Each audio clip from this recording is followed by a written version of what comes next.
మన వాళ్ళు కాఫీ టీల గురించి ఎంతగా ఇష్టపడుతూ ఉంటారో అంతగా భయపడుతూ ఉంటారు కూడా. దీనికి సంబంధించినటువంటి వివాదాలు కానీ, దీనికి సంబంధించినటువంటి భిన్నాభిప్రాయాలు కానీ ఒకటి రెండు కాదు. మెయిన్గా చెప్పాల్సి వస్తే ఉదయం పూట ఖాళీ కడుపుతోటి టీ కాఫీలు తాగుతూ ఉంటారు. అయితే ఇలా తాగొచ్చా? దీని వెనక ఉండేటటువంటి ఇబ్బందులు ఏమిటి? ఒకవేళ తాగాలనుకుంటే ఎలా తాగాలి? ఈ మొత్తం సమాచారాన్ని ఈ వీడియోలో మనం తెలుసుకుందాం.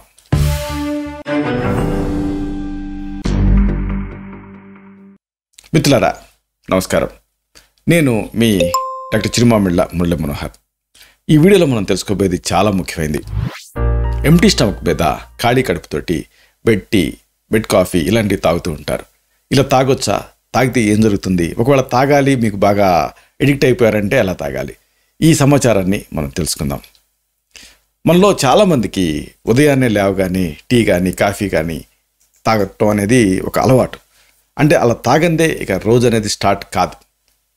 అయితే ఇదే సమయంలో ఈ టీలు కాఫీలు ఇవన్నీ సూపర్ బజార్లో అమ్ముతారు కాబట్టి ఇవన్నీ కృత్రిమమేమో అని అనుకుంటూ ఉంటారు.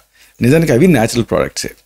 అయితే ఏదైనా న్యాచురల్ అన్యాచురల్ అని కాదు, కానీ ప్రతిదానికి కూడా ఒక పద్ధతి, ఒక పరిమితి ఉంటాయి కదా, అది ఫాలో అవటం ముఖ్యం. ఉదయాన్నే ఖాళీ కడుపుతోటి కాఫీ టీ తాగితే ఆరోగ్యానికి మంచిది కాదు. అతి సర్వత్ర వర్జయేత్ అంటారు. అంటే ఏ పదార్థమైనా దానికి గుణధర్మాలు ఉంటాయి. ఆ గుణధర్మాలు మన శరీరంలో ఉండేటటువంటి సర్కేడియన్ సైకిల్స్ తోటి కోయిన్సైడ్ అవ్వాలి. అప్పుడే ఏదైనా ఆరోగ్యం. ఉదయాన్నే పరిగడుపున టీ కాఫీ ఇలాంటివి తాగితే అనేక ఇబ్బందులు. కొంతమంది పేషెంట్స్ని చూస్తున్నాను, రోజువారీగా యాంటాసిడ్లు 20 సంవత్సరాల నుంచి మింగుతున్నాడు ఉన్నారు. అలాగే H2 బ్లాకర్స్ మింగుతున్నాడు ఉన్నారు. అయినా కానీ ఎసిడిటీ తగ్గదు. ఎందుకు తగ్గదంటే బేసిక్ విషయం మీద వాడు ఫోకస్ పెట్టడం లేదు. అదే టీ కాఫీలు. ఎంటీ స్టమక్ మీద పరిగడుపున టీ కాఫీ తాగితే ఎసిడిటీ అనేది ఇక ఎప్పటికీ తగ్గదు, ఎన్ని మందులు వాడినా. అలాగే ఛాతీలో మంట, ఇంకా గ్యాస్. మీకు ఒకవేళ ఇలాగా క్రానిక్గా ఈ సమస్యలు ఇబ్బంది పెడుతూ ఉంటే జస్ట్ టీ కాఫీలని ఎంటీ స్టమక్ మీద తాగటం మానేసి చూడండి. ఆశ్చర్యకరమైన మార్పు కనిపిస్తుంది. అంటే ఒక మంత్రం వేసినట్టుగా ఈ సమస్య నుంచి మీరు బయటపడతారు. అలాగే ఈ టీ కాఫీలతో ప్రాబ్లం ఏంటంటే ఇవి డయూరిటిక్స్, అంటే నిర్జలీయతను కలగజేస్తాయి. అంటే మూత్రాన్ని జారీ చేస్తాయి. మూత్రం జారీ అవటం వల్ల డీహైడ్రేషన్ వస్తుంది. డీహైడ్రేషన్ ఎప్పుడైతే వస్తుందో అప్పుడు నాలిక తడారిపోవటం, మాట పెగలకపోవటం, ఇలాంటి అనేక సమస్యలు వస్తాయి. కాబట్టి ఒకవేళ డ్రై మౌత్ సిండ్రోమ్ మీ సమస్య అయితే జస్ట్ ఈ టీ కాఫీలని మానేయండి. అది కూడా పరిగడుపున అస్సలు తాకండి. ఆశ్చర్యకరమైన మార్పు చూస్తారు.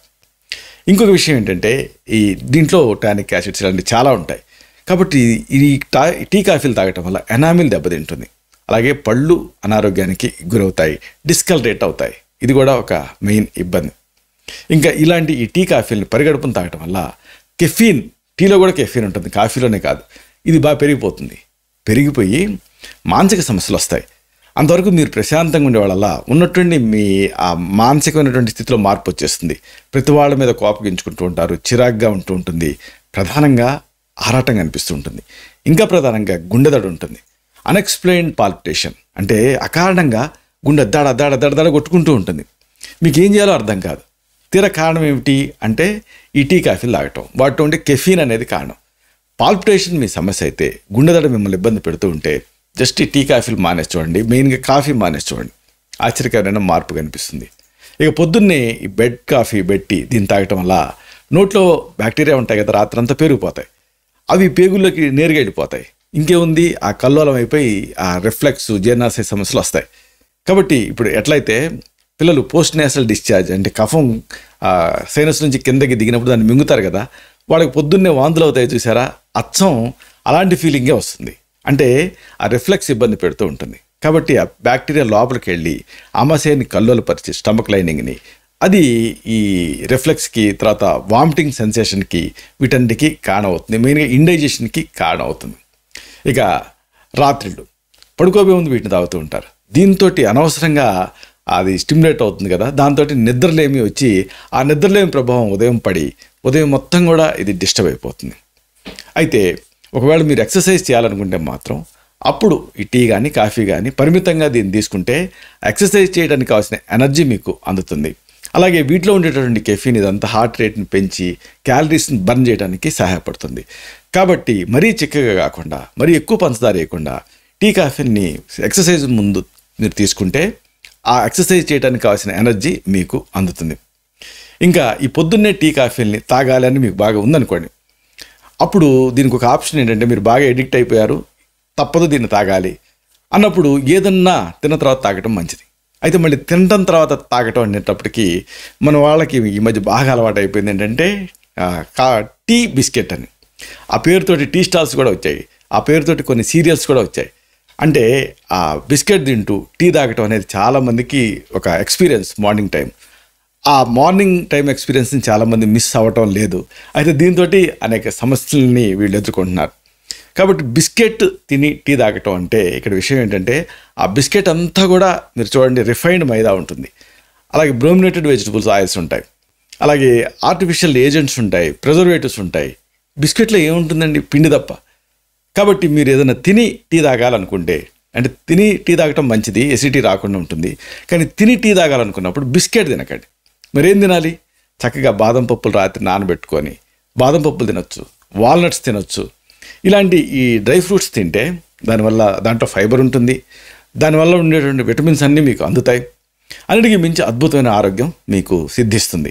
కాబట్టి తిని టీ తాగాలనుకున్నప్పుడు బిస్కెట్ కాకుండా ఇలాంటి డ్రై ఫ్రూట్స్ని నానబెట్టుకొని తినొచ్చు. అంత టైం లేకపోతే నేరుగా కూడా తినొచ్చు. అయితే ఈ టీ కాఫీలు ఏదైనా సరే రోజుకి 2 కప్పులు మించకుండా చూసుకోండి. అప్పుడు అంతగా ఇబ్బంది ఉండదు. దీంట్లో ఉండేటటువంటి ఆ ఫ్లావనాయిడ్స్ మీకు సహాయపడతాయి. అసలు మీకు ఒక ఆసక్తికరమైన విషయం ఉంది.